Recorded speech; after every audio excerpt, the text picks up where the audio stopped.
नमस्कार, आप देख रहे हैं खबर एक्सप्रेस। चलिए जानते हैं आज की 10 बड़ी खबरें। यूपी सरकार का बड़ा फैसला, जातीय भेदभाव पर रोक। यूपी सरकार ने जातीय भेदभाव रोकने के लिए बड़ा कदम उठाया है। अब पुलिस रिकॉर्ड, नोटिस बोर्ड और गिरफ्तारी मेमो में आरोपी की जात नहीं लिखी जाएगी और पिता के साथ आरोपी की मां का नाम भी दर्ज होगा।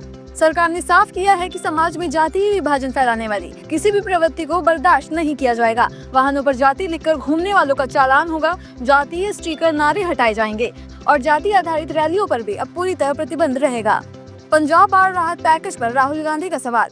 कांग्रेस नेता राहुल गांधी ने पंजाब दौरे के बाद प्रधानमंत्री नरेंद्र मोदी द्वारा घोषित 1600 करोड़ के प्रारंभिक राहत पैकेज पर सवाल उठाते हुए इसे पंजाब के लोगों के साथ अन्याय बताया। राहुल गांधी ने कहा कि बाढ़ से राज्य को लगभग 20,000 करोड़ का नुकसान हुआ है। लाखों घर उजड़ गए, 4 लाख एकड़ से ज्यादा की फसल बर्बाद हो गई और बड़ी संख्या में पशु भी बह गए। उन्होंने सोशल मीडिया पर एक 10 मिनट का वीडियो शेयर करते हुए लोगों की समस्याएं सामने रखी और प्रधानमंत्री से तुरंत एक बड़ा और व्यापक राहत पैकेज देने की अपील की।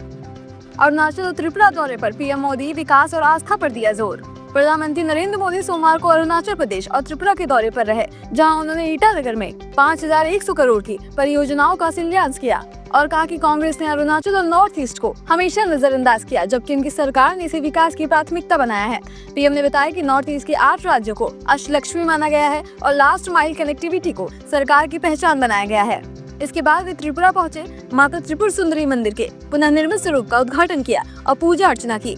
एशिया कप में पाकिस्तान पर भारत की लगातार 7वीं जीत। एशिया कप सुपर 4 मुकाबले में बने भारतीय फील्डर्स ने 20 ओवर में 5 कैच टपका दिए। बुमराह ने 4 ओवर में 45 रन लुटा दिए और स्पिनर्स कुलदीप, वरुण और अक्षर मिलकर सिर्फ 1 विकेट ले पाए। लेकिन इसके बावजूद पाकिस्तान की पारी में जो कुछ भी सही हो सकता था हुआ। नतीजा फिर भी वही रहा। भारत ने 6 विकेट से आसान जीत दर्ज की और इंटरनेशनल क्रिकेट में पाकिस्तान के खिलाफ लगातार 7वीं जीत हासिल कर ली।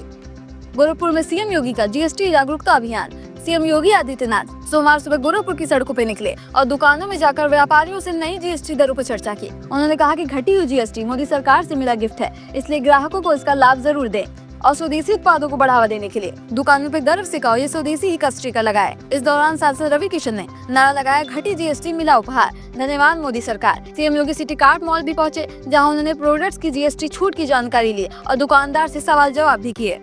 मुंबई में पीएम मोदी के जीवन पर म्यूजिकल प्रोग्राम, सितारों की रही धूम।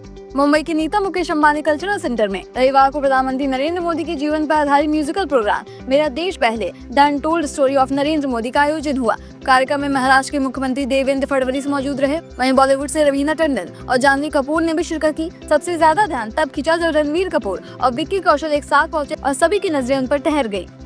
दिल्ली हाईकोर्ट का बड़ा फैसला, व्यभिचार अपराध नहीं, तलाक का आधार। दिल्ली हाईकोर्ट ने सोमवार को साफ किया कि व्यभिचार यानी एक्स्ट्रा मैरिटल अफेयर अपने आप में अपराध नहीं है, बल्कि ये तलाक या वैवाहिक विवाद का आधार हो सकता है। जज पुरुषेंद्र कौर ने कहा कि पति या पत्नी अपने साथी के प्रेमी पर मुकदमा कर सकते हैं और शादी टूटने या आपसी प्रेम को नुकसान पहुंचाने के लिए मुआवजे की मांग भी कर सकते हैं। मामला एक याचिका से जुड़ा है, जिसमें पत्नी ने पति की प्रेमिका से भावनात्मक नुकसान और साथी की हानि के लिए मुआवजा मांगा है।